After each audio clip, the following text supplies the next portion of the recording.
시청자 여러분 안녕하십니까? 대한민국이 잘 보이는 곳으로 모셔다 드리는 신통방통 정찬배입니다. 먼저 오늘의 핵심 뉴스입니다. 이태원 참사 1주기를 맞아 윤석열 대통령은 한 교회의 추도 예배에 참석했습니다. 여야 정치권은 서울광장에서 열린 추모대회에 참석을 했는데 일부 참석자들이 인요한 국민의힘 혁신위원장을 향해서 야유 그리고 욕설을 쏟아내며 한때 아수라장으로 변하기도 했습니다. 윤슬기 기자입니다. 검은색 넥타이를 맨 윤석열 대통령이 두 눈을 감고 헬로윈 참사 희생자를 위한 기도를 합니다. 초등학생 시절 다녔던 교회의 참사 1주기 추도 예배에 참석한 윤 대통령은 지난해 오늘은 살면서 가장 큰 슬픔을 가진 날이라며 희생자들의 명복을 빌었습니다. 반드시 안전한 대한민국을 만들어 그분들의 희생을 헛되게 만들지 않겠다는 다짐입니다. 김기현 대표 등 국민의힘 지도부와 추경호 경제부총리, 이상민 행안부 장관도 예배에 함께했습니다. 윤 대통령이 서울광장 추모제에 참석하지 않은 것과 관련해 대통령실은 전국 어디서든 희생자를 추모하는 마음은 다를 것이 없다고 설명했습니다. 서울광장 추모대회에는 민주당 지도부가 대거 참석했고 국민의힘에서는 유이동 정책위의장과 이만희 사무총장 그리고 인요한 혁신위원장 등이 개인 자격으로 참석했습니다. 책임 있는 정부 당국자들은 오늘 이 자리조차 끝끝내 외면했습니다. 비교적 차분했던 분위기는 2부 행사가 시작되고 인 위원장이 차량에 탑승하려 하자 달라졌습니다.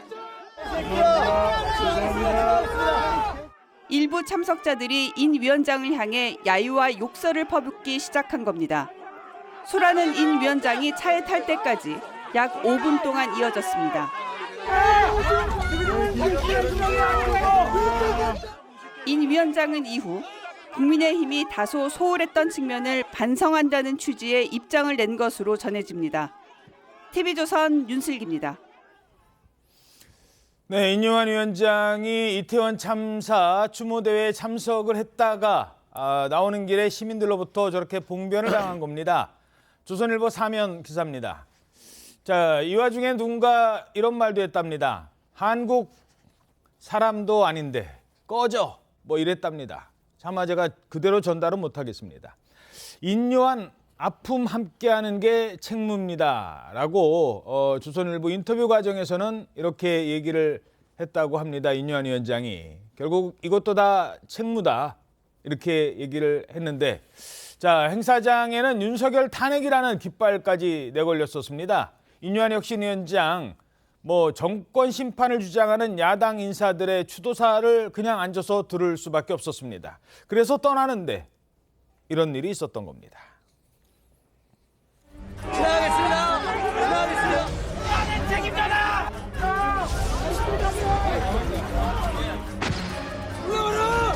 올라가라. 인류한 정신 차려. 살인마 적대. 인류한 맞아. 이민선.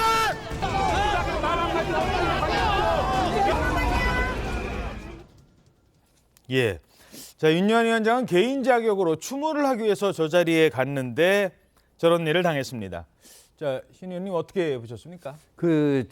어제 추도 행사에서요, 유가족 대표가 이게 정치 행사가 아니다, 정치 집회가 아니다 이렇게 얘기했는데 그 얘기는 용산 대통령실에서 정치 집회에서 참석하기 좀 곤란하다 이런 식의 그 해명에 대한 반박이라고 생각합니다. 근데 지금 저 모습 보면 저게 그럼 과연 정치 집회가 아닌가? 저도 저런 비슷한 경우는 당해본 적이 있지만요. 예.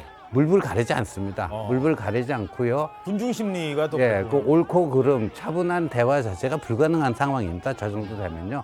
거의 그냥 타깃이 돼가지고 일방적으로 당하는 거 말고는 저런 자리에서 합리적 설득 이런 거 절대 안 됩니다. 그렇죠. 한마디 했다가는 또 예. 그래서 이게 보면 만약에 지금 이재명 대표나 그 야당의 요구대로 대통령이 만약에 저 행사에 참석해서 저 비슷한 상황이 연출됐다면 어찌 됐을 것인가. 근데 그건 여야 간에 정치적 그 실리 계산 이런 걸 떠나서 이건 국가적 망신 아닙니까? 이런 것들이 뭐 예를 들어서 해외 뉴스를 타고 이게 전파가 되고 하면요. 대한민국의 국격이 떨어지는 것이고, 그리고 뭐 한국 뭐가 아니니 꺼져라. 이거는 그야말로 혐오 범죄거든요. 우리가 지금 뭐 이제 민족주의를 하더라도 열린 민족주의, 타민족에 대해서도 개방하고 포용하는 이건데, 뭐 인종을 가지고 저렇게 차별하는 이런 국수주의적 모습까지 나왔기 때문에 참으로 염려스럽습니다. 예, 알겠습니다. 아니 왜 한국인이 아니에요? 한국인이시죠? 귀화해서. 예, 그렇죠. 한국 예. 국적을 갖고 있는 저 인요한 위원장은 분명히 한국인이고 지금 말씀하셨던 듯이 피부색이나 뭐 외모나 무슨 인종 뭐 이런 등등을 가지고 사람을 편견을 갖고 혐오하고 저런 표현을 쓰는 건 진짜 반민주주의적 행태입니다. 예. 아무리 뭐 저 분노를 표출하고 뭐 어쩐다고 해도 저거는 납득이 안 되는 아주 나쁜 행동이고요. 사실 그리고 이뇨한 위원장은 이태원 참사와는 사실 아무런 관련이 없잖아요. 그러니까 뭐 이제 개인적으로는. 어쨌든 뭐 그 국민의힘 여당의 혁신위원장을 맡고 있다고 하니까 여러 가지 하여튼 뭐 그냥 화풀이의 대상이 된다고 할지라도 저렇게 하는 건 정말 그 말이 안 되죠.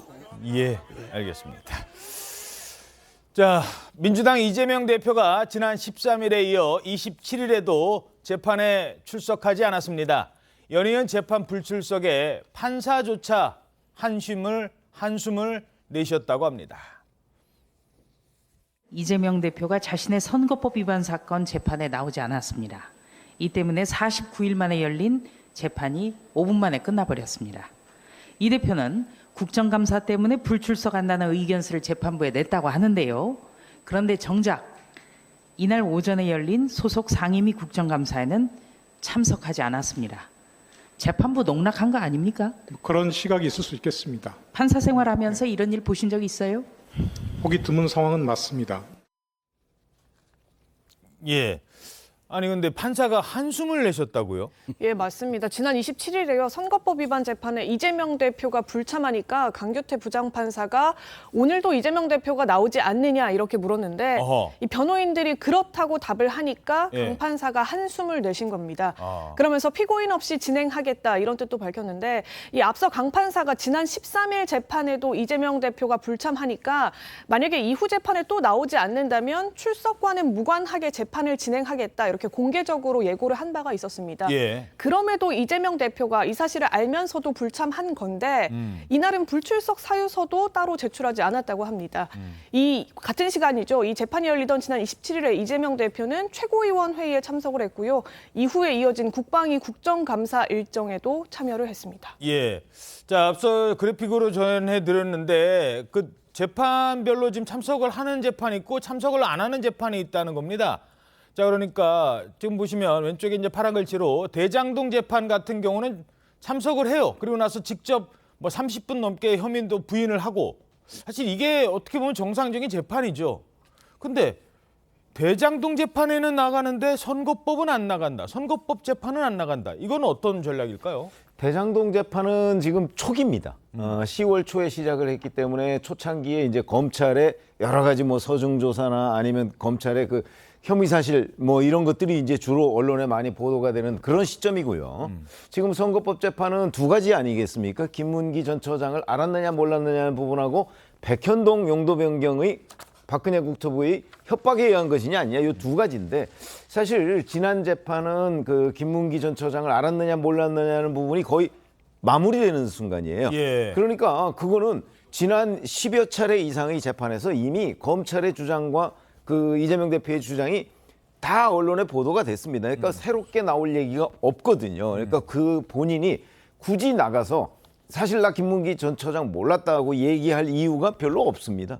그러니까 이제 이거는 그냥 건너뛰어도 상관이 없다. 아마 이렇게 판단을 한 것으로 보이고 다만 대장동은 다르죠. 대장동 재판 지금 초기이기 때문에 이 초기에 검찰의 입장만 만약에 언론에 보도됐을 경우에 본인한테 대단히 불리하다고 생각하고 아마 본인이 그 출석을 하지 않을 수 없는 그런 상황일 것이고 앞으로도 아마 이런 원칙을 지키지 않을까 싶습니다. 그러니까 본인이 그 검찰의 주장만이 보도되는 것을 일종의 이제 물을 타야 되기 때문에 예. 그런 재판에는 본인이 반드시 출석할 걸로 보인다. 이렇게 예상합니다. 근데 아까 그 판사가 한숨을 쉬었다고 하잖아요. 이렇게 질문 과정에서 보면 사실 저 진행하는 판사 역시 이거 1년 안에 끝내야 되는 거잖아요. 다 끝내야 됩니다. 1심, 2심, 3심 다 원래는. 근데 오죽하면 이 재판부의 판사도 오늘도 안 나오십니까? 그러니까 예, 오늘도 못 나오십니다. 그러니까 참 이런 얘기를 했다는 거잖아요. 아니 저 판사가요 중심을 잡고 형사소송법에 정해진 규정에 따라서 진행하면 됩니다. 만약에 일반 시민 같으면 피고인이 저렇게 안 나오면 어떻게 형사법정에 돼요? 안 나왔다. 그러면 그거는 판사는 가만 안 있죠. 뭐 인치를 해서라도 오라고 하든지 뭐 그럴 테고 그냥 진행이 됩니다. 그리고 나중에 이제 양형할 때 그게 그대로 반영이 되죠. 그러니까 유무죄 여부 및 유죄일 경우 정하는 이 형사 절차를 재판을 받는 피고인에 의해서 좌지우지되면 안 됩니다. 예. 그러니까 이럴수록 대장동 건도 그렇고 백현동 건도 그렇고 뭐 지금 기소된 재판 중인 사건들이 좀 많지 않습니까? 이재명 대표와 관련된 건 그거는 이재명 대표가 뭐 제1당의 당대표든 일반 시민이든 똑같이 적용되는 잣대에 의해서 그 진행이 돼야 된다. 그러려면 판사가 그 피고인 없이 권석 재판할 수 있는 경우가 있거든요. 예. 그럼 그대로 진행해야죠. 잠시 뒤에 전해드리겠습니다만 지금 뭐 국토부가 협박해서 백현동 그 허가해 준 거다 이 얘기 나올 때 지금 다른 재판에서는요 그 협박을 받았는지 안 받았는지 담당 공무원은 지금 얘기를 하고 있어요. 협박 받은 거 없는데요. 근데 본인 정작 그 중요한 재판에 본인은 안 나오고 있거든요. 그러니까요. 이제 백현동 로비스트 김인섭 씨 재판에 백현동 관련된 그 성남시 담당 과장의 아주 중요한 증언, 법정 증언입니다. 예. 법정 증언은 거짓말하면 위증죄로 중하게 처벌받는 그런 겁니다. 그런데 김인섭 씨는 이 이재명 선거법 사건은 작년 9월 8일에 기소가 된 사건이고요. 김인섭 씨는 금년 들어와서 기소가 된 거예요. 예, 기소도 근데 없이 늦는데. 그거는 공직선거법 사건이 아니잖아요. 그러니까 예. 재판 기일에 대한 별도의 법 규정이 없습니다. 그러나 이 공직선거법은 270조에 선거사범인 재판 기간에 대한 강행 규정이 있어요. 예. 그런데도 그 재판이 빨리 진행되고 있다. 이게 도대체 뭐냐? 지금 이재명 대표가 의도적으로 재판 지연하려는 거, 이거는요, 이제 지나가는 개도 다 알아요. 그 정도의 속셈을 가지고 재판에 임하고 있구나. 문제는 판사의 처리예요. 그 재판정 안에서는요, 이런 표현 뭐예요? 판사가 왕입니다. 판사가 모든 거 다 정리하고 제지시킬 수 있고, 뭐 할 수가 있습니다. 그런데요, 이게 작년 9월 8일에 이 기소가 됐는데 이른바 공판 준비 기일 하는데 6개월이 소요가 됐어요. 예. 공판 준비 기일이 뭐냐 하면은 그 공판을 집중적이고 효율적으로 하기 위해서 쟁점 사항 정리하고 증인 채택 몇 명을 할지 이거 하는데 6개월이 걸렸어요. 예. 전 이런 재판, 선거법 재판 중에 이런 재판 처음 봅니다. 그리고 김문기 씨 알았는지 몰랐는지 백현동의 그 협박인지 아닌지 그거 뭐 하는데 증인이 왜 50명씩이나 필요합니까? 예. 증인 50명 채택해 주는 거에서요. 이 강규태 부장판사의 어떤 마음을 간접적으로 읽을 수 있는 게 아니냐. 그리고 3월부터 이제 공판이 시작되는데 그 두 가지잖아요. 김문기, 백현동 두 개잖아요. 근데 김문기 그 건이 이제 종료가 됐어요. 8개월 걸렸습니다. 예. 그럼 앞으로 이제 절반 진도 나갔다는 거 아니에요. 그럼 백현동 이제 시작하면요. 어떻게 되느냐. 내년 4월 총선 전에 결론 안 나온다. 이재명 대표 바라는 딱 그 시나리오고 이 강규태 부장판사는 내년 2월이면은 지금 서울중앙지법 온 지 2년이 돼갖고 인사 또 나나요? 인사 대상이 돼요. 그럼 판결을 내리지도 않고 다른 데로 그냥 가버리면 그만입니다. 예. 알겠습니다. 뭐 개인적인 전망까지 해 주셨습니다. 그 재판은 적정하게 잘 옳은 판단을 해야 되는 것도 있지만 신속하게 해야 됩니다. 결론이 뭐든 간에. 예. 근데 지금 그 재판을 그렇게 진행하는 그 재판장의 지금 재판 진행 그 여러 가지 모습은 아주 잘못된 행태입니다. 예. 선거법 재판을 1년 넘게 1심도 종결 안 짓는 그런 재판이 어디 있어요. 그렇죠. 자, 왜 이런 지적이 나오느냐? 지금 이 재판의 핵심이 바로 협박을 받았느냐 안 받았느냐를 물어보면 되는 거예요. 그런데 지금 그 얘기조차 못 묻고 있습니다. 1년이 넘도록.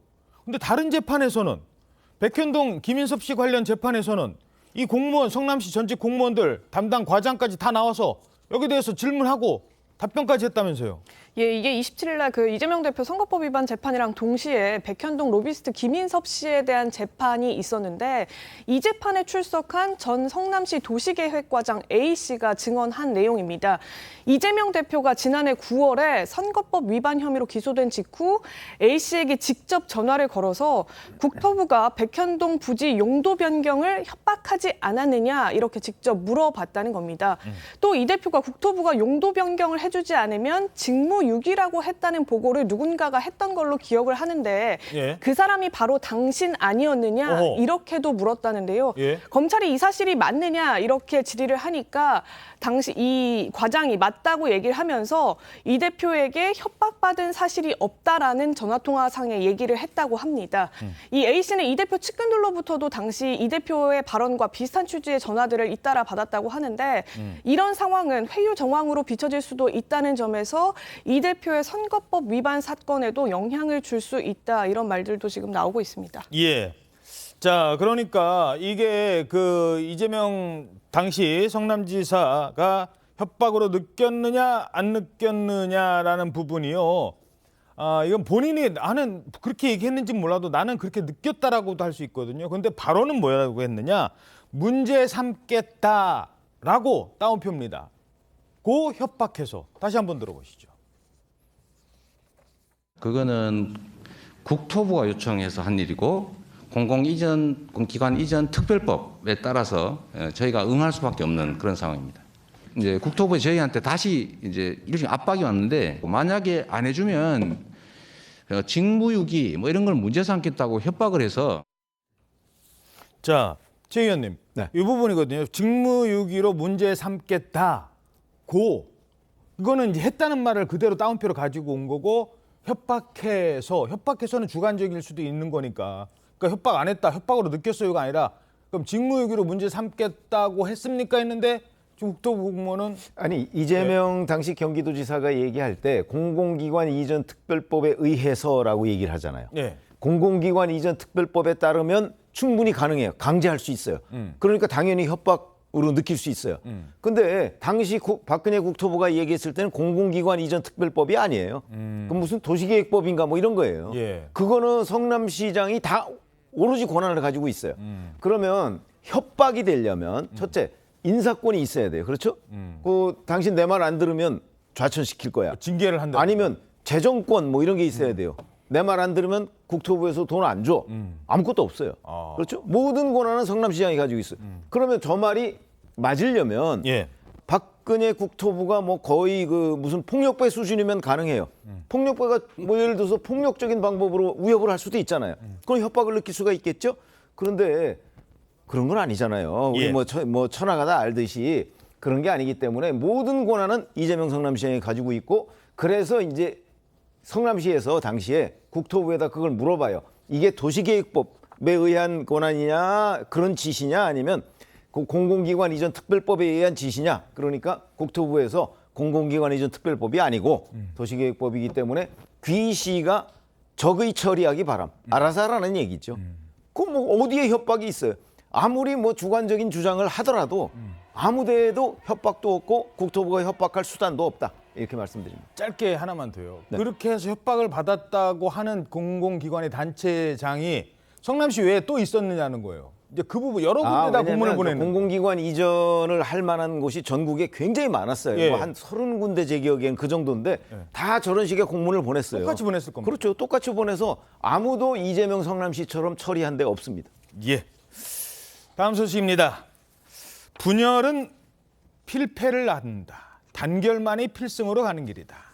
이재명 대표가 요즘 공식적인 자리가 있을 때마다 강조하고 있는 내용입니다. 그런데 현실에서는 말뿐인 통합이라는 지적이 나오고 있습니다.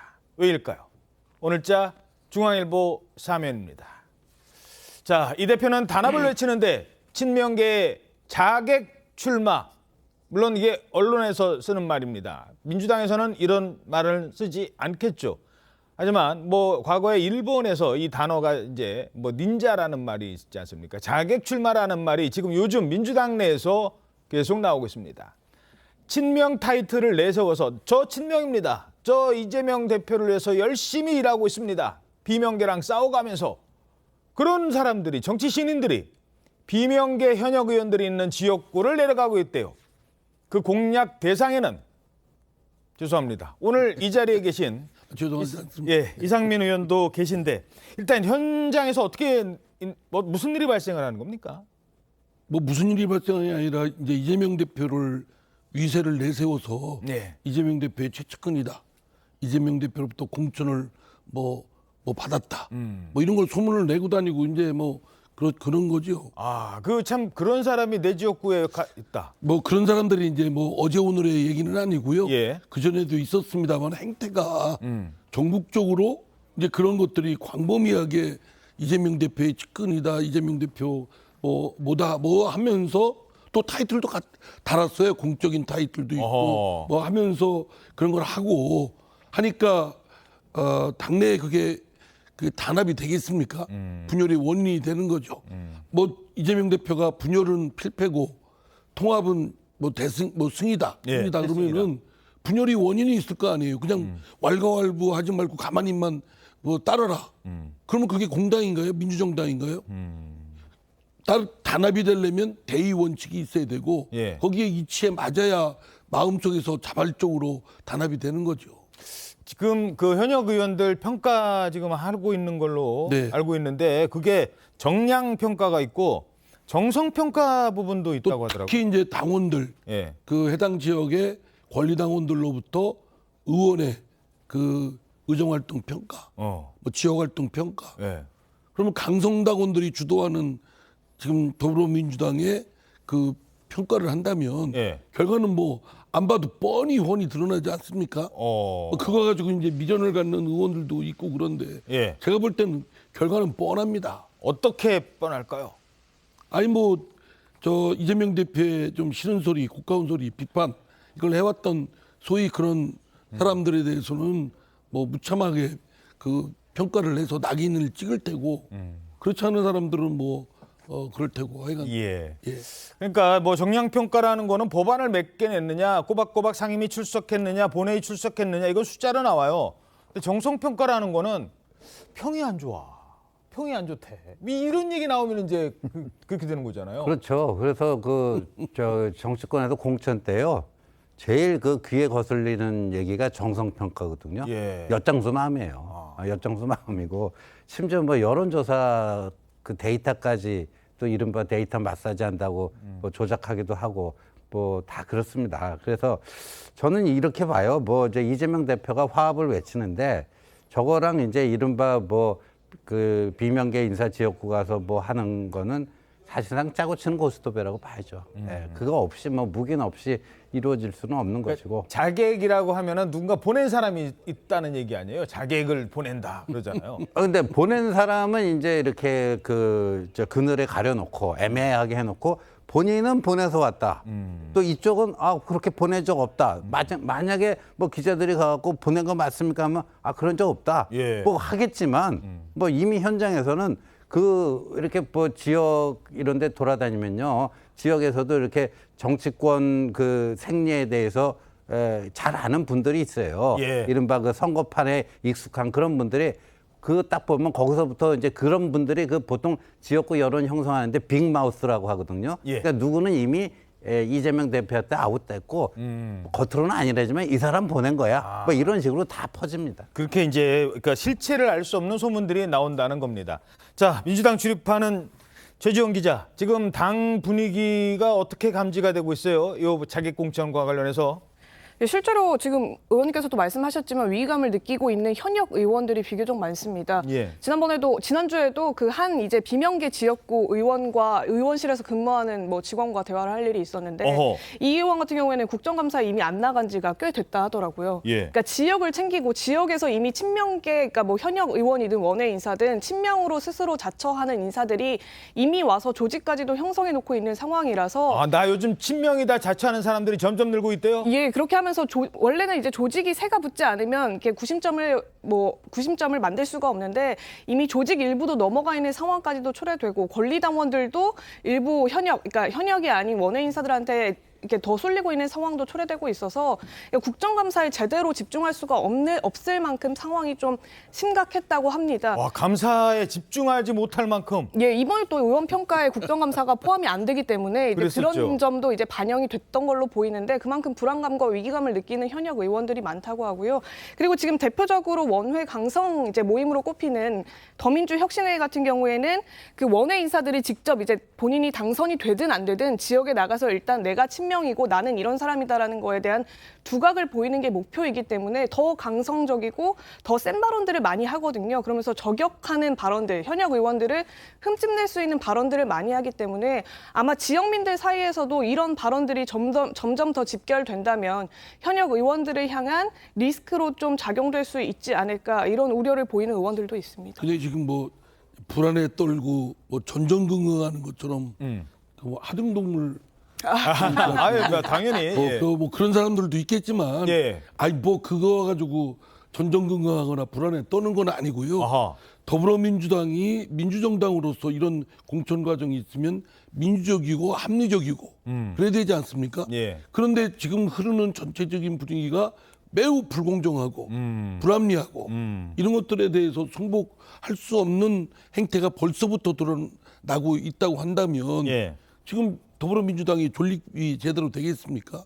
이런 것들에 대한 것이 걱정이죠. 그리고 과연 이거를 같이 할 수 있는 건지 뭐 이런 이 경선에 만약에 이제 그 경선을 그렇죠, 해서 경선으로 합리적으로 간다면. 공정하게 이루어진다면 그 결과는 당연히 누구든지 따라야 되는데 그렇게 이루어지지 않고 아까 말씀드린 대로 여론조사라든가 당원의 뭐 온라인 투표를 통한 투표라든가 이런 것들에 장난질이 들어갈 것을 심히 우려하고 있거든요. 이럴 경우에 미리부터 예견이 그게 가능하다고 한다면 그 결과는 뭐 어떻든 간에 신뢰성을 잃어버리는 거죠. 예. 그러면 뭐 공천 과정이 수탄하겠습니까? 당이. 알겠습니다. 자, 조금 전에 말씀하시는 것처럼 지금 흘러가는 분위기를 보면 알 수 있다라고 했습니다. 흘러가는 분위기 중에 하나만 살펴보죠. 이 최고위원이 있지 않습니까? 최고위원. 최고위원이 지명직 최고위원인데 그동안 비명직이었어요. 비명계가 맡았어요. 근데 이걸 바꿨는데 누가 맡았느냐? 친명계랍니다. 그러니까 당연히 기자들이 질문을 했겠죠. 최고위원 교체했는데 지명직 최고위원이 이번에 또 친명계가 됐어요. 친명계 왜 친명계죠? 했더니 이재명 대표 그래요? 이렇게 답변합니다. 네, 박정현 구청장 임명 관련해서 비명계에서 좀 비판의 목소리가 많았는데 글쎄 그분이 왜 비판 대상이 되는지 잘 모르겠네요. 의결권 있는 최고위원 비명계 줬어야 됐다는 지적이 있는데 어떻게 생각하세요? 그분이 친명입니까? 저도 잘 모르겠는데. 예, 그분이 친명이에요? 저도 잘 모르겠는데. 자, 그래서 저희들이 찾아봤습니다. 이분의 개파색이 어떤지. 최근에 유튜브에 이 박정현 최고위원이 나왔어요. 뭐라고 했는지 같이 들어보시죠.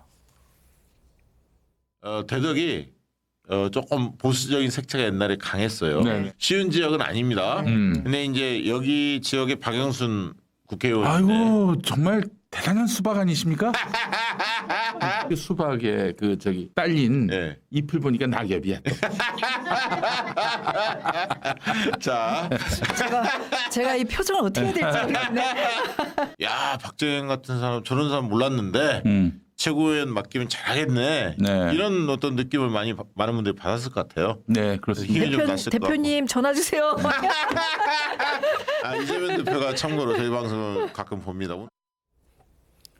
자, 기자들은 알잖아요. 일단 분류를 합니다. 내가 이제 친명을 취재를 하는 쪽에 있는 사람인지 그렇지 않은지 지금 어떻게 분류가 되고 있어요, 저분은? 당연히 이제 앞서 발언도 이제 보셨겠지만 친명계 이제 인사로 판명이 돼 있고 지역에서도 이제 대전 대덕구 출마를 이제 준비하시는 걸로 알려지고 있는데 그렇게 지금 현역 박영순 의원과 분류가 되고 있습니다.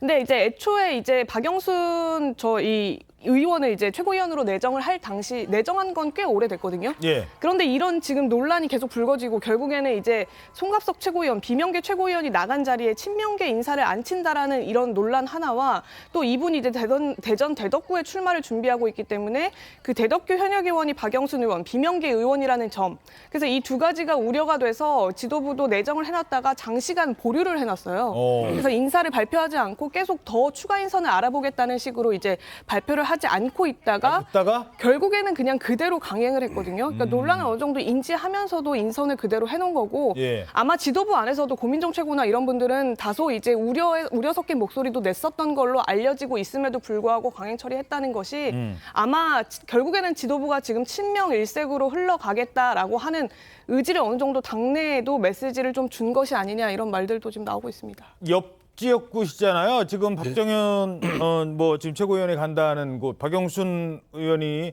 대덕이고 유성이시고 뭐 바로 옆 지역이니까 분위기 더 잘하시겠네요. 저는 이재명 대표의 저 반응, 대답 을 보고 절망감을 느낍니다. 아, 그래요? 아니 왜 대표가 아니 친명이든 비명이든 그냥 잘 알고 이분이 이런 활동에 대해서 이렇게 했고 뭐 친명이라 하더라도 잘할 겁니다라고 자신 있게 얘기를 하든지 다 알고 있어요. 제가 대전 지역이니까 예. 그 박정현 전 구청장이 어떤 이라는 거 아니, 훌륭하신 분이에요.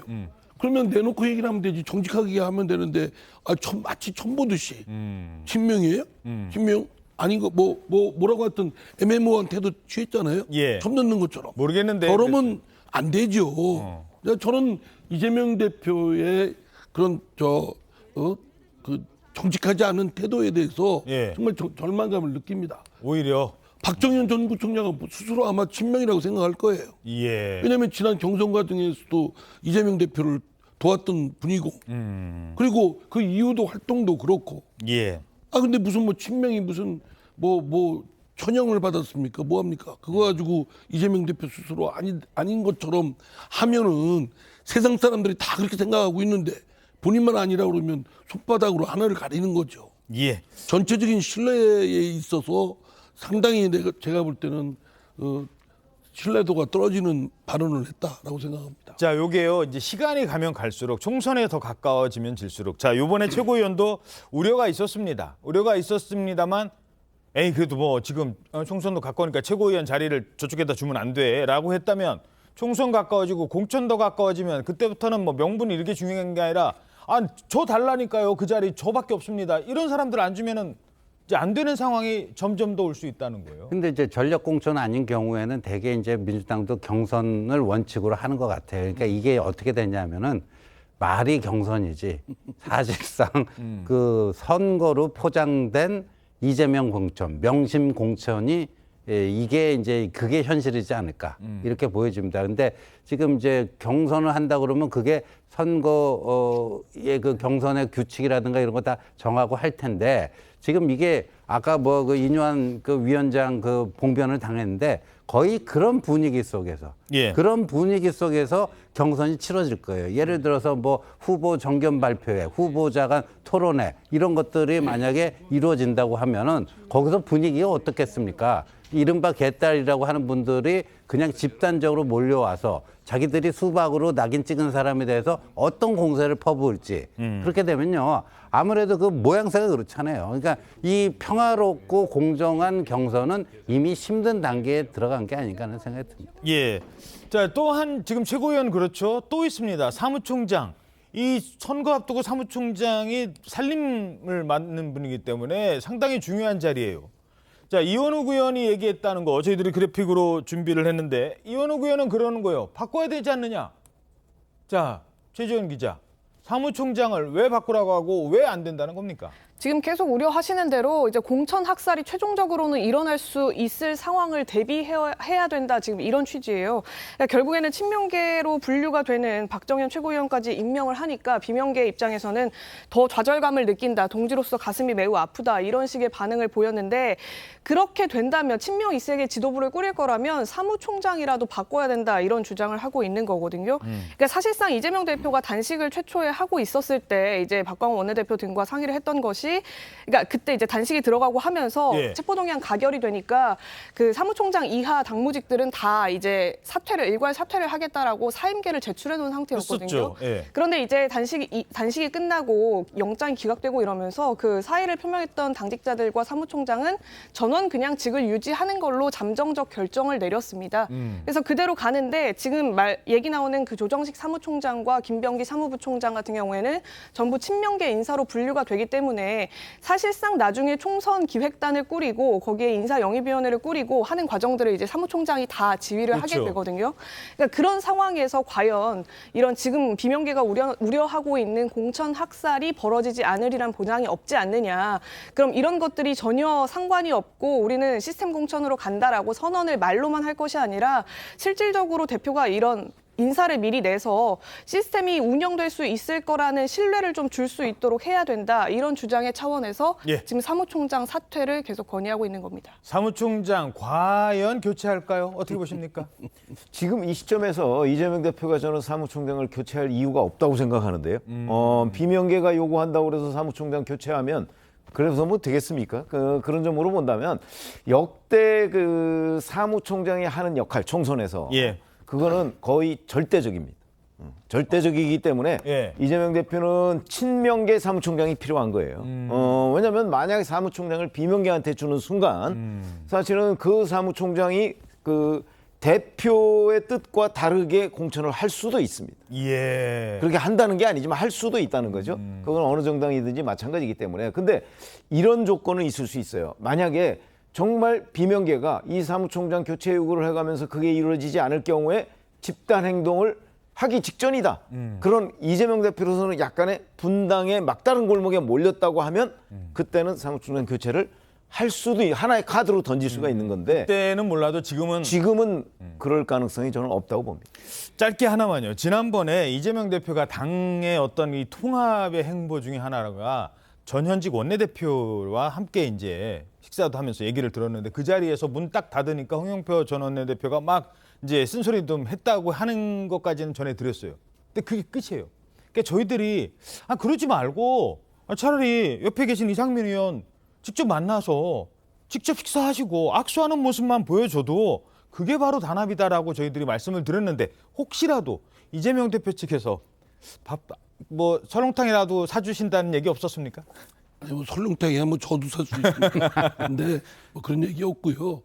뭐 그런 모습 보이는 것은 그런 단계는 이미 지났다고 생각됩니다. 중요한 건 요구하는 그 이재명 대표에 대한 비판하는 것이 어떤 부분이라는 것이 이재명 대표 스스로도 알고 예. 이재명 대표 주위에 있는 사람들도 잘 알 겁니다. 근데 그거를 그 수정 보완하고 고치는 것이 그게 본질적인 거 아닙니까? 예. 우리가 윤석열 대통령 또 국민의힘에 요구하는 게 뭡니까? 제왕적 대통령, 이 국정 운영을 대전환해라. 국민을 무섭게 알라. 뭐 이런 건데 똑같은 잣대로 이재명 대표도 민심을 두려워해야 되고 소위 개딸들 자신의 강성 지지자들에만 휘둘르고 그에 둘러싸여 있으면 세상을 제대로 못 봅니다. 예, 알겠습니다. 자, 세상을 제대로 못 보는 거다라고 지적을 하셨습니다. 자, 다음은 국민의힘 상황인데 국민의힘이요. 인류한 혁신위원장 여기도 이제 총선 앞두고 만만치 않습니다. 통합해야 된다. 통합보다 더 중요한 거 지금 변화다. 통합과 변화에 하나씩 카드를 내들고 있는데 일단 변화 쪽 먼저 보죠. 통합은 좀 이따가 말씀드리고 변화. 뭘 바뀌어야 되느냐. 지금 국민의힘을 술렁이게 하는 그 단어가 나왔잖아요. 바로 영남권 스타 의원들 그동안 안주했던 곳에서 떠나라 라는 거였습니다. 과거에는 우리가 국민이 희생을 하고 정치인이 마음대로 했는데 정치인이 희생을 하고 국민이 얻는 그런 세상이 돼야 됩니다. 경북 경남의 스타들이 좀 서울에 올라와서 서울의 험지에도 오고.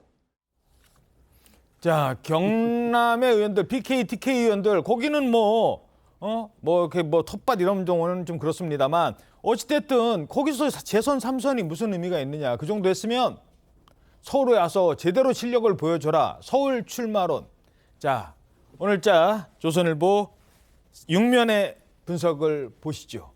혁신이가 띄운 서울 출마론. 자, 이러니까 이 김기현 의원이 김기현 대표가 바로 울산이잖아요. 뭐 대표 원내대표가 다 PK, TK예요. 이러니까 여기 지금 대표 원내대표 보고 하는 얘기야? 이런 얘기까지 지금 슬슬 나오면서 맞네, 그렇게 해야지. 아니 뭔 소리야? 지금 이런 얘기 나오고 있어요. 예, 맞습니다. 이게 이뇨한 위원장이 지금 그 금요일에 복수의 언론사와 인터뷰를 하면서 똑같이 한 얘기예요. 지금 TK, PK 지역에 직접 거론하면서 부산 경남 스타들이 텃밭을 버리고 서울에서 출마해야 한다 이런 얘기를 했는데요. 그러면서 대구 5선의 주호영 의원을 거론했고 또 울산 4선의 김기현 대표까지도 이제 혁신의 대상으로 거론을 했습니다.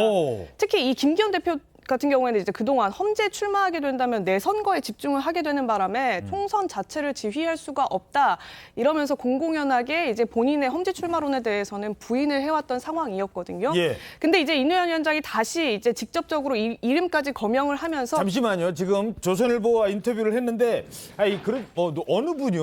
뭐 기자가 몰라서 물었겠습니까? 이름이라도 혹시 얘기해 줄까 하고 했는데 덜커덕 주호영. 김기현 이름까지 얘기한 거예요 지금? 예, 맞습니다. 그래서 김기현 대표 입장 이전과 어떻게 달라졌을지 이뇨한 위원장 발언에 대한 반응을 좀 들어보려고 주말간 여러 기자들이 연락을 했는데 일절 받지 않았습니다. 이제 당 일각에서는 이 위원장 발언에 윤석열 대통령의 의중이 반영돼 있는 것 아니냐 지금 이런 해석까지도 나오고 있거든요. 왜냐하면 지난번 이제 하태경 의원이 삼선 해운대구를 이제 떠나서 서울에서 수도권에서 출마하겠다 이런 얘기를 한 이후에 주로 거론됐던 차출론의 인물은 뭐 장제원 이런 분들이었거든요. 그러니까 윤핵관으로 꼽혔었는데 지금 그런 분들 이름을 거명하지 않고 5선 주호영, 4선 김기현 이런 분들을 이제 거명하다 보니까 그런 의중도 반영된 것 아니냐 이런 해석까지도 나오는 겁니다. 예. 이에 대해서 오늘 그 김병민 최고위원이 아침에 라디오에서 이런 발언을 했는데 김 대표가 선당 후사 정신이 강하다 이렇게 얘기를 하면서 지금은 어떻게 명확한 입장을 내진 않겠지만 총선 마지막 순간이 다가오게 된다면 어떤 결단을 할지에 대해서도 한번 기대를 해볼 만하다. 그러면서 등 떠밀 듯 하는 것은 대표의 권위에도 서지 않을 것이다. 지금 이런 말도 했습니다. 그래요? 지금 이제 막 실명이 나와요. 김기현 대표도 아까 울산 거기 말고 서울로 가시죠 했더니 그 최고위원 중에 바로 최고위원회의 할 때 옆에 자리인가요? 늘 그 자리에 앉는 김병민 최고위원이 우리 대표님이 어떤 분이신데요. 마지막에 가서는 그 기대에 부응할 겁니다. 지금 등 떠밀지 마세요. 이 얘기는 거의 지금부터 등 떠미는 것도 같은데 어떻게 보십니까? 사실상 그런 건데요. 저는 이거는 올 곳이 왔다. 이거는 피해갈 수가 없는 거였고요. 지금 영남에 3선 이상 그 다선 의원들이 10수명 있지 않습니까? 예. 모두가 예외 없이 적용될 것이다. 지금은 당대표, 그다음에 주호영 전 비대위원장, 원내대표 이렇게 두 사람만 이름이 나왔는데요.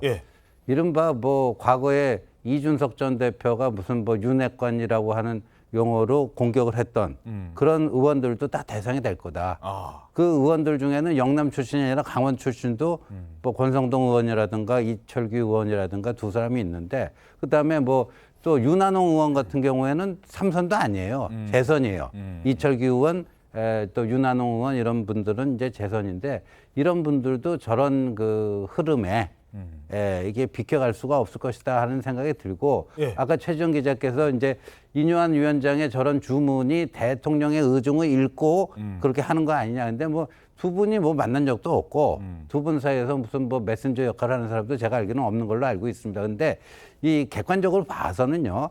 내년 총선 승패 여부에 가장 절실한 사람이 여권 내에서 누구겠는가. 그건 저는 단연코 대통령이라고 생각합니다. 지는 순간 남은 임기 3년이 사실상 마비가 됩니다.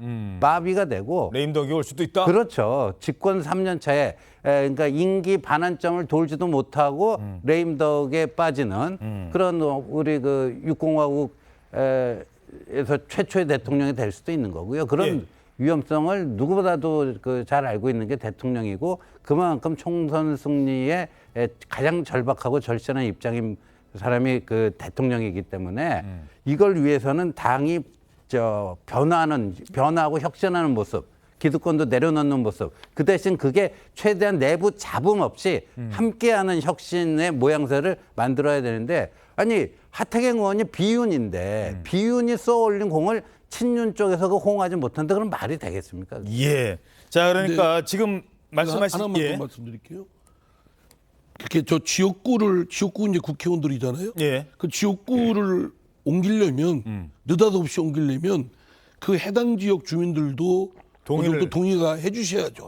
지금까지 뽑아줬는데 예. 갑자기 어느 날 뭐 무슨 험지 출마를 해가지고 간다 그러면 심한 뭐 어떤 배신감 느끼지 않겠어요? 약속해준다 했잖아요. 여기다 다리 놔준다고 아직 안 줬는데. 그렇죠. 그리고 네. 이제 또 가는 지역 주민들은 느닷없이 한 번도 이 지역에 관심 보이지 않던 분이 뭐 그쪽 땅에 무슨 저 당대표나 뭐라고 해서 왔다. 그래 무조건 표 주겠어요? 그게 지역구원이 그 지역 주민과 밀착된 관계 없이 그냥 당의 어떤 선거 전략에 의해서 공깃돌 놓듯이 하는 것도 저는 별로 바람직하지 않습니다. 예. 물론 김기현 대표가 이제 당대표이니만큼 전국적 인물로서 안 좋은 지역에 가면 나름의 어떤 충격을 줄 수 있는 좋은 의미도 있겠지만 제가 볼 땐 그렇게 공길도 놓지 않은 이런 선거 정당의 이런 것들은 별로 썩 바람직하지 않아요. 자, 근데 왜 이런 얘기까지 나왔느냐? 절박함이에요. 절박함. 지난번에 강서구청장 선거 졌는데 절박성을 못 느낀다는 거예요. 총선 수도권에 있는 의원이나 또는 원내에 있는 사람들은 아니 이대로 가면 내가 질 게 뻔한데 그럼 당 지도부가 뭔가 위기감을 느껴야죠. 절박해야죠. 근데 당 대표, 당 원내대표 다 지금 TK, PK 다음에 이분들은 또 되는 게 뭐 그렇게 크게 걱정 안 할 수도 있다는 거예요. 이분들이 절박하지 않다. 그러니까 절박함을 좀 느껴봐라. 당신들도 이쪽으로 갈 수 있다. 아니, 그러니까 핵심이 김기현 대표한테 쏠리는 거죠. 무슨 얘기냐면 강서구청장 보궐선거에서 그냥 뭐 몇 %포인트 정도로 졌다고 한다면 아마 그 국민의힘이 이 정도까지 문제가 되지는 않았을 것이고 혁신위원회가 출범하지도 않았을 거예요. 그런데 예. 그게 아니고 참패에 가까운 17.15%포인트라는 이런 숫자를 기록했기 때문에 자, 근데 그 책임을 누가 졌어요?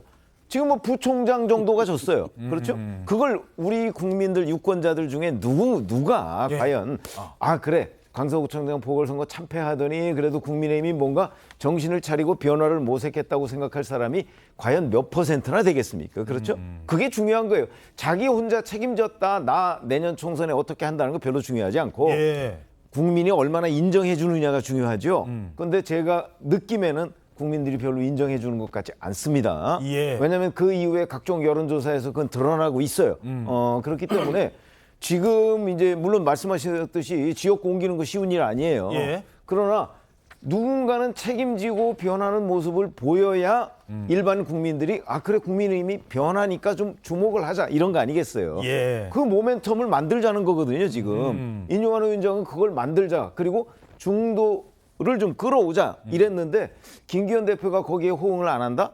그렇게 되면 그러면 뭐 이제 일반 유권자들로부터 다시 냉담한 반응을 받을 수밖에 없겠죠. 차라리 지역구를 그렇게 마구잡이로 공깃돌 놓듯이 이렇게 옮겨놓고 그럴 게 아니라 만약 그런 책임을 묻는다고 한다면 불출마를 권고해야 되겠죠. 그게 깔끔하죠. 예. 자, 이제 이 부분이에요. 그러니까 그래서 그래도 왜 불출마 대신 지역을 옮기라고 했느냐. 스타 영남 의원이에요. 스타. 거기서 스타급이 됐으니까. 그것도 있지만 사실 지금 국민의힘은 서울과 경기도에서 인물이 마땅치가 않아요. 전부 다 무명 뭐 이런 사람들이고 당선 가능성도 별로 없어요. 그렇기 때문에 저는 인용환 위원장이 스타라는 얘기를 했다고 봐요. 그러니까 지금 그래도 전국적으로 또는 그 일정 서울과 경기라는 거는 뭐 전국의 압축판 아닙니까? 그러니까 자, 그러면 제가 이쪽 입장도 좀 말씀을 드려야 될 것 같아요. 자, 스타라고 했잖아요. 그럼 이분들 뭐라고 할 거예요? 앞으로 나 스타냐? 자, 이제 두 분은 이제 나왔어요. 스타 나왔어요. 나 재선했잖아. 나 3선 했는데 아직 스타 아니거든. 스타 아니야가 나올 거고.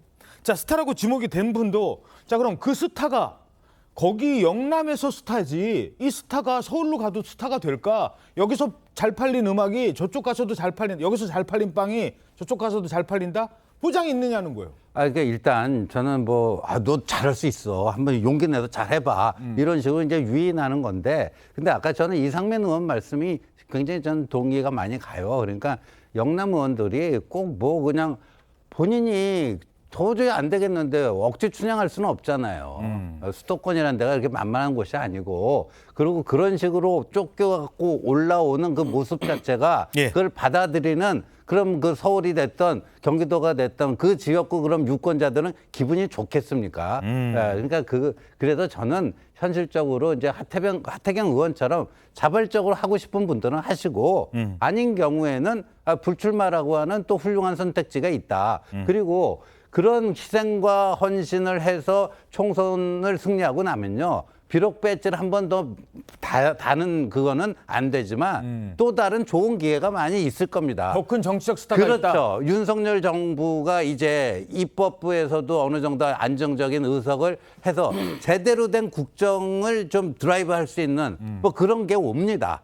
이제 정권 교체의 완성이라고 할 수 있는 그런 이제 그 시기가 오기 때문에 그때는 국회의원 아니래도요, 국회의원보다 훨씬 더 파워풀한 그 영향력을 행사하는 자리에서 뭔가 기여를 할 수도 있을 겁니다. 예. 자, 그런데 지금 국회를 떠나서 국회에 입성하지 못한 사람도 있고 국회에 입성한 사람도 있고 뭐 두 사람 얘기를 하겠습니다. 이제 국회에 오래 있다가 이제 떠났어요. 지금 말씀하신 것처럼 저 경남으로 갔다가 그다음에 대선 출마를 했는데 실패를 하고 다시 대구로 갔습니다. 대구시장 홍준표 대구시장. 그런데 지난번에 물론 본인의 잘못 때문에 뭐 수해 때 그 잘못한 것 때문에 징계를 받았죠.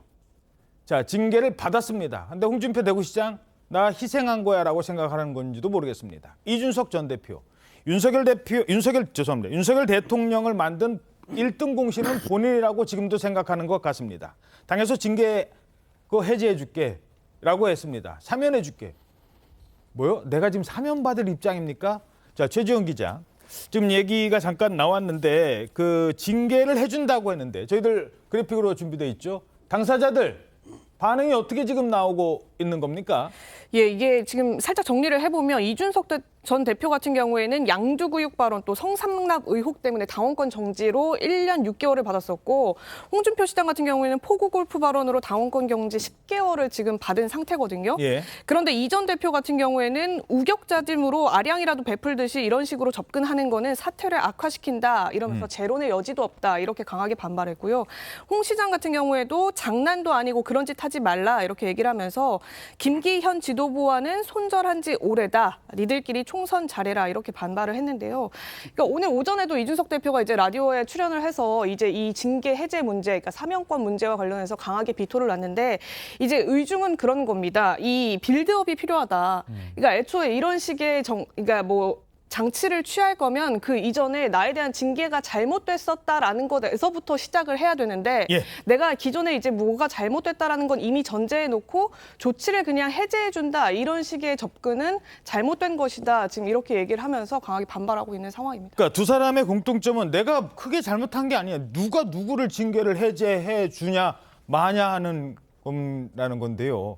왜 이렇게 발끈을 하는 걸까요? 징계해 준다는데. 저는 이제 이준석 전 대표가 나름대로 자신이 구상하는 향후 그 뭐 행보에 대해서 저런 식의 조치가 좀 차질을 빚는다, 교란 요인이 된다, 그게 아닌가 싶은데요. 그 당원 당규상에 보면요, 저 이제 사면이라는 용어는 정치적인 은유법이고요. 당원 당규에 보더라도 징계 정지라든가 여러 가지 그게 있어요. 그러니까 당원 당규에 따라서 이제 그 지금 남아 있는 징계 기간을 없던 일로 해주면 그러니까 이제 형 집행 면제 같은 거죠. 그런 게 충분히 가능한 겁니다. 근데 굳이 그거를 마다하는 이유가 뭘까? 뭘까요? 그게 뭘까? 본인이 하고자 하는, 그러니까 최근에 이제 뭐 유승민, 이준석, 신당 뭐 이 얘기가 뭐 회자되고 있고요. 본인들도 부인하지 않지 않고 있습니까? 12월까지는 결단한다. 유승민, 이준석 두 사람 다 그렇게 얘기하고 있어요. 결단하면은 그 뭐 둘이 같이 할지 따로 할지 모르겠지만 그냥 신당이 되지 않겠습니까? 그런데 그런 신당도 하나의 주요한 선택지로 상정하고 이리저리 고민을 하고 있는데 이거 뭐 저런 식으로 해갖고 징계가 정지돼 버리면은 뛰쳐나갈 명분이 약해지잖아요. 뛰쳐나. 그러니까 이준석 전 대표는 내가 뛰쳐나지 못하도록 여기다 발을 묶으려고 하는 조치다. 그렇게 생각하면 굉장히 불쾌하게 다가올 수가 있겠죠. 그러면 그 얘기는 결국은 나 뛰쳐나갈 거라는 얘기입니까? 뛰쳐나갈 때 계속해서 저 국민의힘에 나이 많은 이른바 꼰대들이 자기를 핍박하고 구박하고 해서 내가 나갈 수밖에 없는 상황이다. 이래 돼야지. 이 선거 때는요, 이게 제일 무서운 그 표의 에너지가 어디서 나오면 동정에서 나오거든요. 동정표 많은 사람은 이기기 힘듭니다. 예. 네. 그러니까 뭐 그런 에너지를 좀 얻고 싶은데 그런 계획에 차질이 빚어지잖아요. 예, 알겠습니다. 뭐 여러 해석 중에 근데 요 얘기 이준석 대표가 그렇다고 나 지금 신당 나 만들 거야라고 한 건 아니잖아요. 그렇죠. 그 정확하게 얘기하면 배제하지 않는다 이렇게 표현을 하고 있죠. 저는 이 순간까지도 이준석 전 대표는 국민의힘의 공천을 받고 싶어 하는 것으로 저는 개인적으로 해석을 합니다. 그래요? 그렇기 때문에 계속 신당 얘기를 하고 있는 거잖아요. 예. 그거는 국민의힘에서 빨리 나를 좀 확정을 지어줘 뭐라는 걸로 보이는데 만약에 본인 말대로 정말 12월이 되고 1월이 되더라도 이제 당에서 이런저런 조치를 취하지 않는다 그러면 최종적으로는 본인이 이제 탈당을 할 수밖에 없겠죠. 왜냐하면 그 만약에 내년 뭐 2월이나 아니면 총선 직전에 공천 배제해버리면 그러면 본인이 그 어떻게 움직일 공간이 없잖아요. 예. 그러니까 이제 그 전에 뭔가 좀 내락을 받고 싶은 거죠. 그런데 그게 없으면 그러면 이제 본인이 최후의 수단으로 뭐 탈당이나 이런 걸 할 가능성이 저는 있다고 봐요. 그게 언제쯤일까요? 근데 이제 유승민 전 대표는 지금 12월 늦어도 12월이라고 하는데 12월에 공천 윤곽 드러나지 않습니다. 그러니까 제가 보기에는 아마 1월 뭐 2월까지도 갈 가능성이 있다고 봅니다. 그때까지 이 상황을 계속 끌고 갈 수도 있다. 알겠습니다. 다음 소식입니다. 야, 지난주에요. 정치권 뉴스도 정치권 뉴스였습니다만 그야말로 정치권보다 더 혼돈스러운 일주일이었죠. 펜싱 국가대표 출신 남현희 씨가 재혼하겠다라고 발표를 했는데 그 전 총조 씨가 알고 봤더니 사기꾼이었다. 이런 사람들이 나오고 있습니다. 실제로 피해를 당했다라는 주장이 계속 나왔어요. 재벌 3세라는 말에 깜짝같이 모두들 속았습니다. 근데 그냥 내가 나 재벌 3세야 라고 하면은 속았을까요? 안 속았겠죠. 실제로 눈앞에서 막 줍니다. 보여줍니다. 재력을 어떻게 과시했는지 남현희 씨한테는 수억 원짜리 자동차를 선물해줬고 명품을 선물해줬고 심지어 최고급 아파트에 거주하기도 했습니다. 문제는 이 사기꾼이라고 알려진 사람이 현재까지는 그렇게 파악되고 있어요. 죄송합니다. 이렇게 사기친 사람이 어떻게 그 돈이 어디서 나왔느냐는 겁니다. 어디서? 장동욱 기자입니다. 전 펜싱 국가대표 남현희 씨가 SNS에 올린 사진들입니다. 3억 원을 호가하는 고급 외제 차량 13대와 함께 고맙다며 재혼 상대라고 밝혔던 전모 씨의 애칭을 적었습니다. 하루 숙박에 1,200만 원을 넘는 유명 호텔 풀빌라에서 펜싱 용품을 펼쳐놓고 찍은 사진에서도 전 씨를 언급합니다. 재벌 3세라고 주장한 전 씨는 월세 2천만 원이 넘는 초호화 아파트에 살면서 남 씨에겐 선물 공세를 퍼부었습니다. 경찰이 주목하는 건 이 돈의 출처입니다. 최근 애플리케이션 개발 투자 명목 등으로 전 씨에게 2천만 원을 사기당했다는 고소장이 접수되긴 했지만 경찰은 전 씨가 호화 생활을 하며 남 씨에게 고가의 물건을 선물하는 과정에서 알려지지 않은 추가 범죄가 있었을 가능성에 주목합니다. 총 3명이 들어왔고요. 그리고 그 피해 액수는 8억 원이 넘습니다. 공범으로 의심되는 이들을 모두 철저하게 수사해 주시길 바랍니다. 경찰은 전 씨를 출국 금지하고 자금 출처를 밝히기 위해 계좌 추적 영장을 신청하는 방안을 검토 중입니다. TV유선 장동우입니다. 네, 아니 돈이 얼마나 많은 사람인 것처럼 보여야 되길래 저렇게까지 썼을까? 일단 대체 쓴 돈이 어마어마하다고요. 그러니까 보여준 돈이. 그러니까 전 씨가 남현희 씨한테 엄청난 선물들을 했다는 건데 승용차를 사줬다는 거죠. 승용차인데 그 차가 보통 차가 아니라 3억 원대 슈퍼카라고 하는 것이고 3억 원짜리. 그다음에 저건가 봐요. 그렇습니다. 앞에 살짝만 보이는데. 그다음에 어디 놀러 갔는데 놀러 가서 숙박업소에서 자야 되잖아요. 1박에 1,200만 원. 그렇게 하는 풀빌라에서 또 숙박을 했다고 합니다. 하룻밤 자는데 1,200만 원? 1,200만 원. 그리고 또 그 밖에도 계속해서 선물을 했는데 뭐 70만 원대 헤드폰, 800만 원대 가방 등등등 여러 가지 선물들을 했는데 이 선물들을 했다는 걸 어떻게 아냐면 남현희 씨가 스스로 자기가 이런 선물들을 받았다고 SNS에 다 올렸다는 거예요. 아, 지금 저게 그러니까 남현희 씨가 올린 거예요? 나 이런 그렇습니다. 선물 받았다고? 네, 남현희 씨가 직접 다 SNS에 올려서 이제 저런 선물을 했다는 걸 알게 됐는데 사람들이 궁금해하는 것은 전 씨가 실제로 부자가 아닌데 그러니까요. 저런 선물, 저런 호화 숙박업소 갈 돈 저게 다 어디서 나왔겠느냐. 결국 사기를 쳐서 피해자들한테 뜯은 돈이 아니냐. 그러한 의혹들이 제기되고 있는 겁니다. 아, 남들은 지금 피눈물을 흘리고 있는데 그 돈으로 또 다른 사기를 치기 위해서 저렇게 한 것 아니냐. 결국은 그게 맞는지 아닌지는 계좌 추적이라는 걸 해야 될 텐데 계좌 추적을 봤더니 이 계좌 추적 안에 이 조 씨, 전총조 씨, 이 가족도 포함될 가능성이 있어요? 네, 그건 뭐 조심스럽습니다만 포함될 가능성이 매우 높습니다. 지금 조금 전에 하정은 평론가님 말씀하셨던 것처럼 남현희 씨에게 줬던 선물뿐만이 아니고 선물도 제가 보기에 보수적으로 잡아도 3억 5천에서 4억 원입니다. 우와. 그런데 이 전 씨가 거주했다라고 하는 잠실에 있는 이 한 주상복합 아파트의 가장 싼 월세가 보증금 3억에 월세 2천입니다. 그 시그땡땡 거기요? 네, 맞습니다. 그런데 일단 제보자의 말에 따르면 최소 1년 이상 거주했다고 하는데 그럼 그걸 한번 계산을 해보죠. 보증금 3억도 필요하죠. 그렇네. 월세가 2천 무조건 넘는데 아주 보수적으로 잡아서 1년을 살았으면 5억에서 6억입니다. 와. 근데 지금 현재 전총조 씨가 고소된 사건이 단 2건이거든요. 물론 뭐 피해액이 뭐 8억이 넘는다 이런 얘기들도 있습니다만, 근데 전총조 씨가 이것뿐만 아니라 또 엄청난 씀씀이를 그동안 보여줬단 말이죠.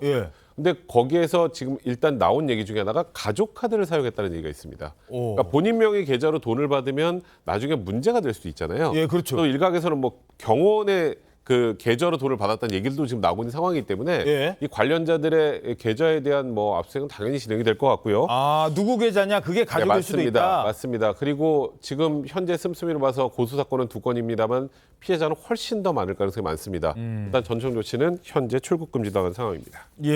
참. 자, 게다가 남현희 씨가 현재까지 이제 피해자잖아요. 뭐 결혼까지 하려고 했는데 알고 봤더니 뭐 그랬는데 남현희 씨도 공모 혐의로 좀 수사를 받아야 되는 것 아니냐 이런 주장들이 나오고 있어요. 그렇습니다. 김민석 강서구 의회 의원이요. 남현희 씨 등을 상대로 해서 서울경찰청에 수사를 의뢰하는 진정서를 제출을 했습니다. 그러니까 김민석 의원 측의 주장은 남현 씨가 전 씨로부터 명품 가방이라든지 아까 그 슈퍼카라든지 이런 부분들을 선물을 받았다는 부분들도 있고요.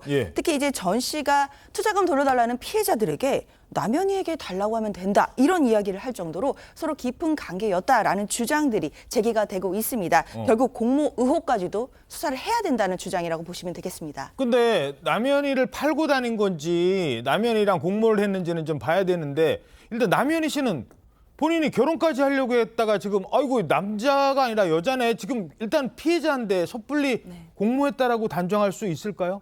그렇죠. 말씀 주신 것처럼 일단 지금 현재로서는 섣불리 단정하기는 어렵습니다.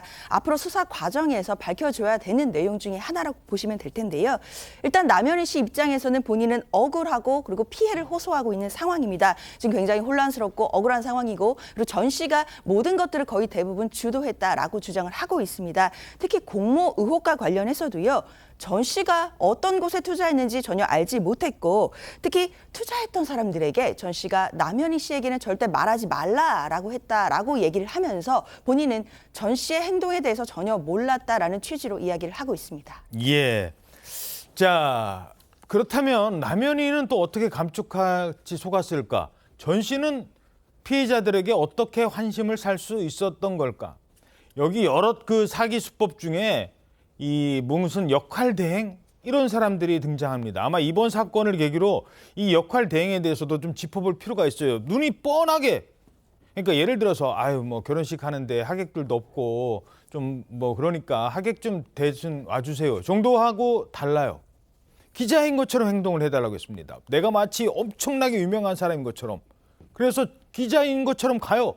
그리고 기자가 이 전총조를 보고 아이고 우리 재벌 3세님 안녕하세요. 어떻게 인터뷰 좀 안 될까요? 이런 것까지 감촉하게 속였다는 거예요. 그 부분도 한번 들어보시죠.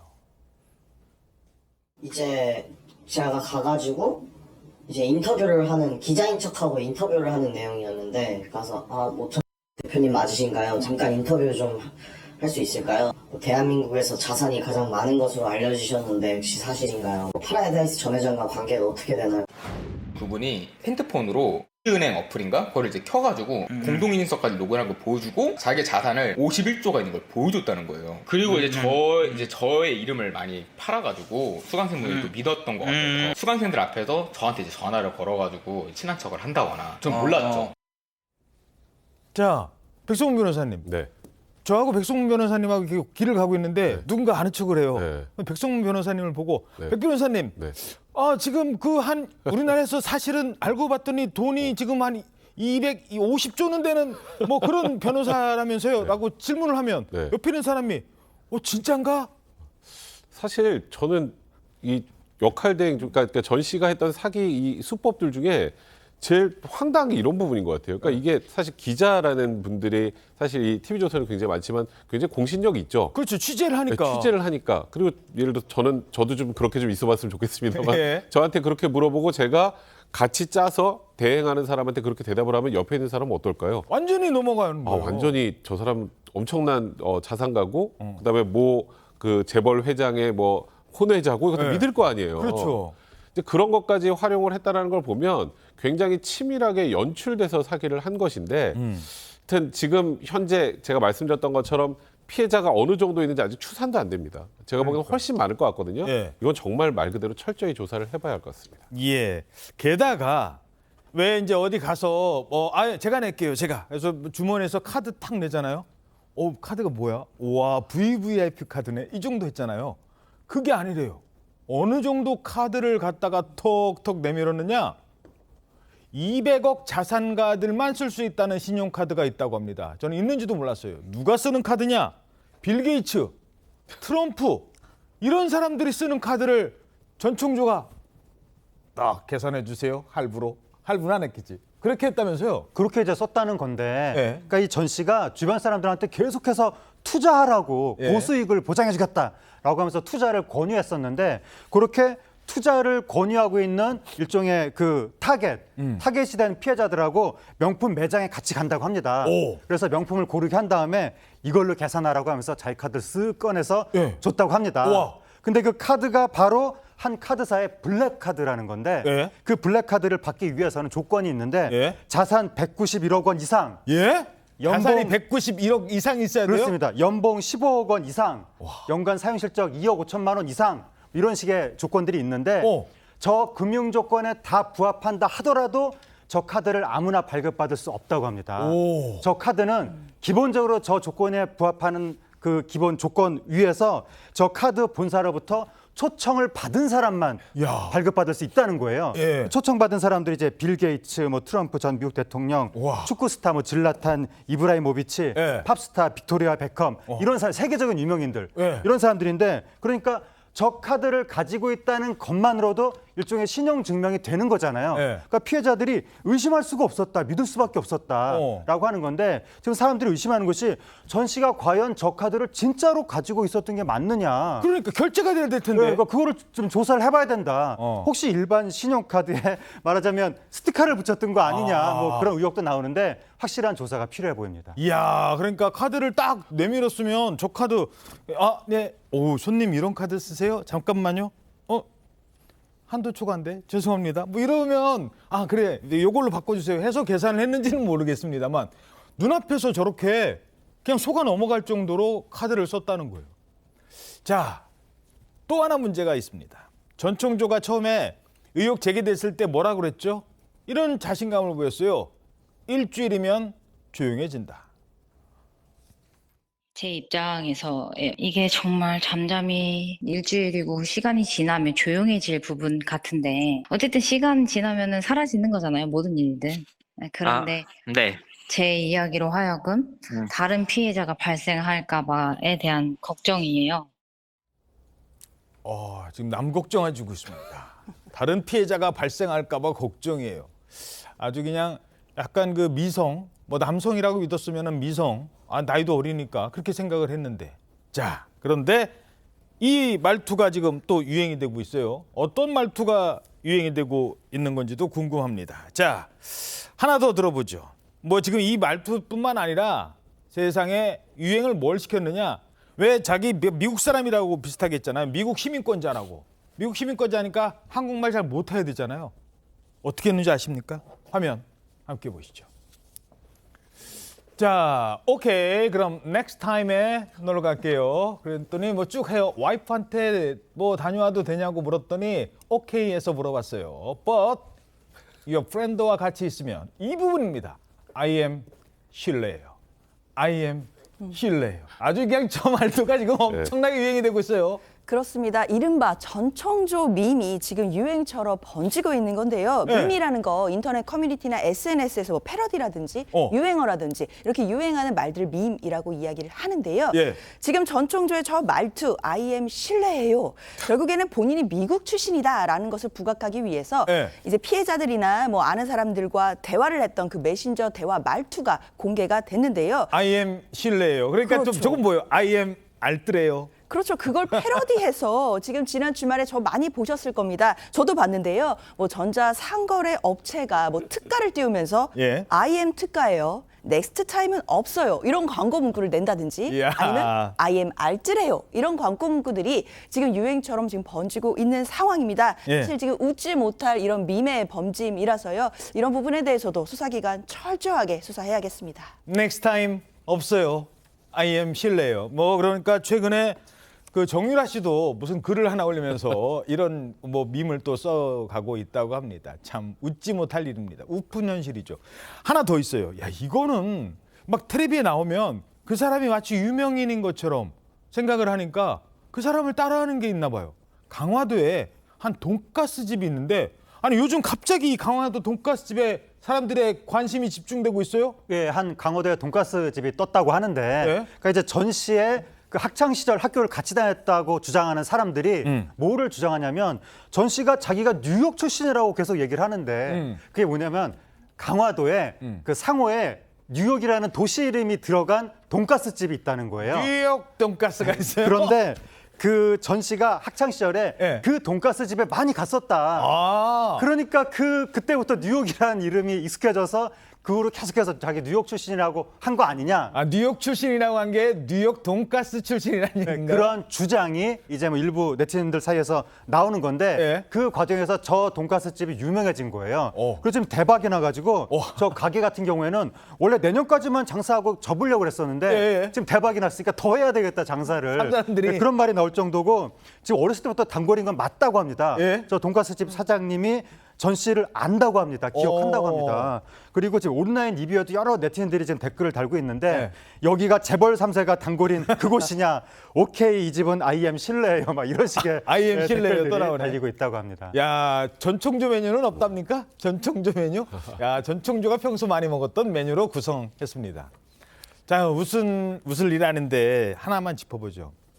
가짜가 판을 치는 세상. 가짜를 진짜라고 믿게 하는 이런 씀씀이들. 이걸 보니까 사람들은 믿었다는 겁니다. 눈에 돈을 쓰는 거를 보고 믿었다는 거예요. 돈을 쓰는 거 보고. 그게 진짜인지 가짜인지 그 사람이 어떤 건지 중요한 게 아니라 내 앞에서 카드 꺼냈잖아. 나한테 차 사줬잖아. 자, 이 사건을 보는 가장 본질적 시각이 아닌가 싶은데 어떻게 보십니까? 사실 뭐 아직까지는 제가 사기 추정 사건이라고 하겠습니다. 근데 제가 태어나서 본 사건 중에 가장 황당하면서도 또 한편으로 가장 씁쓸한 사건이기도 합니다. 변호사 얘기입니다. 예, 아까 저희 뭐 쭉 지금 나왔던 얘기들 보시면 아시겠지만 그 카드사의 블랙카드 저는 개인적으로 100% 가짜일 거라고 생각을 하는데 실제 사용했다면 스티커를 붙였을 가능성이 매우 높습니다. 그건 아무나 받을 수가 없습니다. 근데 그런 카드에 그 뭐 잠실에 있는 주상복합 아파트에 3억 원짜리 명품 차에 주변에 있는 경호원에 돈 씀씀이에 그 주변 환경과 돈만 보고 그 사람을 100% 신뢰하게 돼서 지금 이런 엄청난 피해가 또 일주일 동안 한국을 떠들썩하게 만든 그런 사건 아니겠습니까? 결국 속았잖아요. 그러니까요. 그러니까 결국은 사람의 본질을 보는 게 아니라 외형과 재산과 자력만 보면 그냥 이 사람을 홀딱 믿어버릴 수밖에 없는 그런 상황이었다는 것 자체가 너무 저는 좀 씁쓸하다는 생각이 좀 들고요. 오죽하면 성별까지 속았겠습니까? 좀 씁쓸합니다. 예, 알겠습니다. 자, 세상을 떠들썩하게 만든 또 다른 사건이 있습니다. 바로 톱스타들의 마약 투약 사건도 전해드립니다. 마약 투약 혐의를 받고 있는 배우 이선균 씨. 지난 주말 첫 소환 조사를 받았는데 논란 이후 처음으로 취재진 앞에 섰고 이때 이선균 씨는 이런 말을 했습니다. 이런 불미스러운 일에 연루되어서 많은 분들께 큰 실망감을 드린 점 진심으로 사과드립니다. 죄송합니다. 그리고 무엇보다도 지금까지 저를 믿고 지지해 주셨던 모든 분들에게 다시 한번 고개 숙여 사과드리겠습니다. 그리고 지금 이 순간 너무 힘든 고통을 감내하고 있는 가족들에게 미안한 마음입니다. 오늘은 휴대폰 이미 제출했고요. 다음 정식 조사 때 필요한 요청사항들 잘 응하고 왔습니다.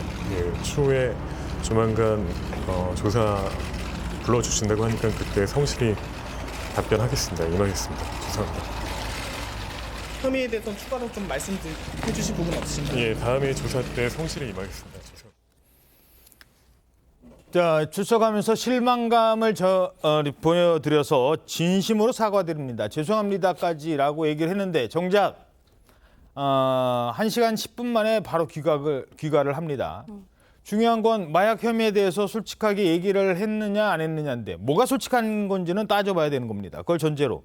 근데 진술 자체를 많이 거부를 했다 이런 얘기가 나오고 있어요. 그렇습니다. 지난 28일에 이선균 씨가 저렇게 포토라인에 섰는데요. 예상한 것보다 조사가 좀 짧게 끝났다라는 반응들이었습니다. 1시간 10분 만에 저렇게 조사를 끝내고 나오는 모습이었는데요. 예. 그렇기 때문에 마약 투약 혐의에 대해서 진술을 거부한 것이다라는 일부의 보도들이 있었는데요. 일단 이선균 씨 측 변호인의 이야기는 좀 와전된 부분이 있다라는 설명입니다. 당일의 조사는 피의자 신문이 이루어지지 않았고 간이 검사나 휴대폰 제출과 같은 검사와 관련된 조사였던 것이고 정식 조사가 추후에 이루어지면 진술하겠다라는 입장인데요. 특히 진술 거부권 행사한 것 아니고 거부할 의사도 없다라고 하고 있기 때문에 추후에 조사가 이루어진다라고 한다면 이선균 씨가 어떤 진술을 하게 될지 주목해야 될 것 같습니다. 예. 자, 그런데 이게 이선균 씨가 어제 마약하고 아니면 며칠 전에 2, 3일 전에 마약하고 요거 혐의가 나온 건 아니잖아요.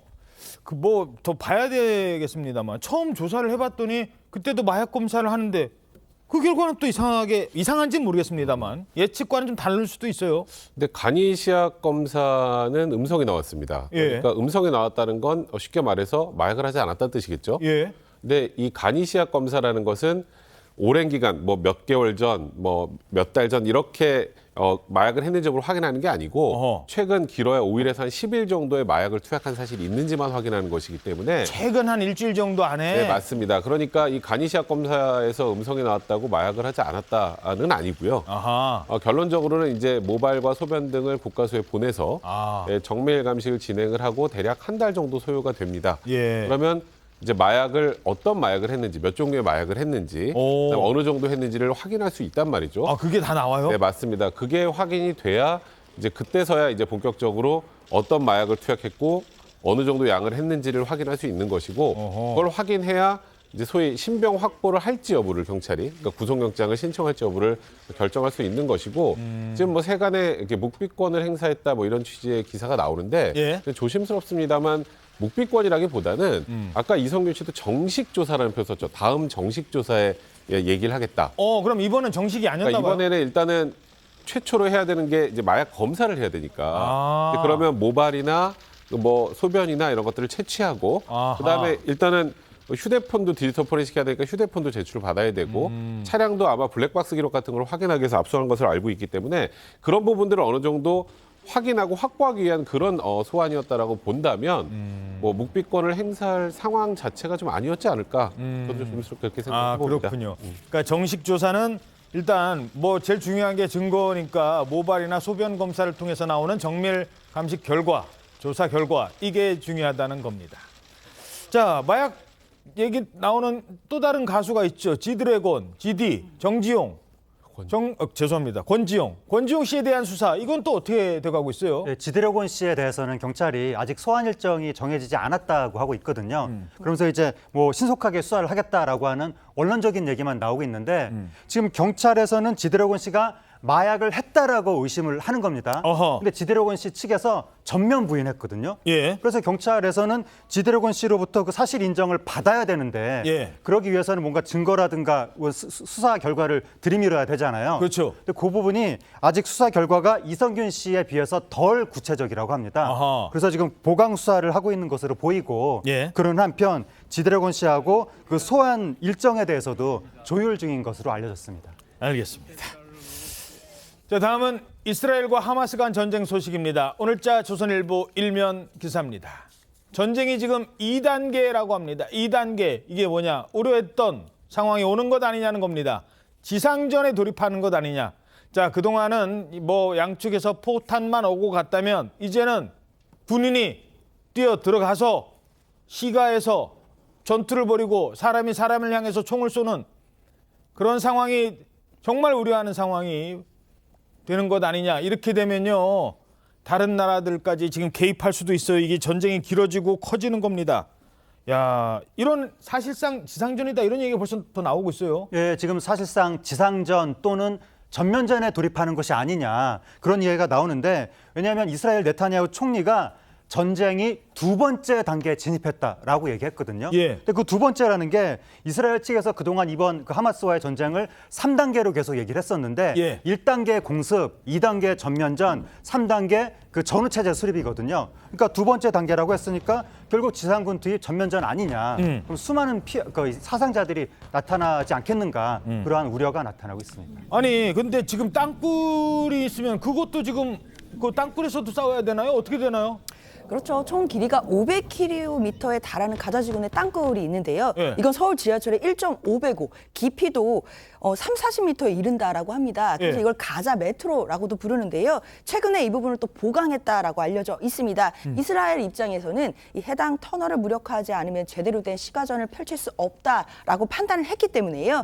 지난 지상전 돌입 첫날이었던 27일에도 지하 목포물 150곳을 공습한 바가 있습니다. 아니, 근데 땅굴인데 땅굴에 사람 있는 줄 어떻게 그 500km를 다 찾아내냐고요? 그러니까 일단은 저 부분에 대해서 뭐 정확하게 수색하는 게 쉽지는 않겠지만 또 하나의 대책으로 스펀지 폭탄이라는 얘기가 나오고 있습니다. 그게 뭐냐면 이제 영상이 하나 있는데 인도네시아의 한 매체가 스펀지 폭탄의 이해를 돕기 위한 영상이라고 지금 보시는 것처럼 뭐가 막 나오네? 조그만 드럼통 안에다가 염료를 섞으니 갑자기 뭐 저기 엄청나게 큰 무슨 거품 같은 것들이 나오죠. 저게 어느 순간에 저 전체를 뒤덮고 사람들을 지금 도망가고 있습니다. 화학약품이. 그리고 저게 굳어요. 그래서 이제 터널이나 터널 내부의 외부로 나올 수 있는 그런 공간들을 파악하면 틈을 다 저걸로 소위 메꿔버리는 방법. 땅굴을 막아버리는군요, 저걸로. 그걸 지금 준비하고 있다는 얘기들이 지금 나오고 있는 상황이기 때문에 뭐 그 부분은 아직 실현되지는 않았기 때문에 저희가 좀 지켜봐야 할 것 같습니다. 이야, 정말 전쟁이다 보니 별 작전까지, 별 무기까지 다 등장. 저걸 땅굴에다가 넣어버린다는 겁니다. 1분 뒤에 돌아오겠습니다. 네, 오늘 아침 대한민국 잘 보이셨습니까? 당신의 대한민국, 저희 신통방통이 응원하겠습니다. 여러분 고맙습니다.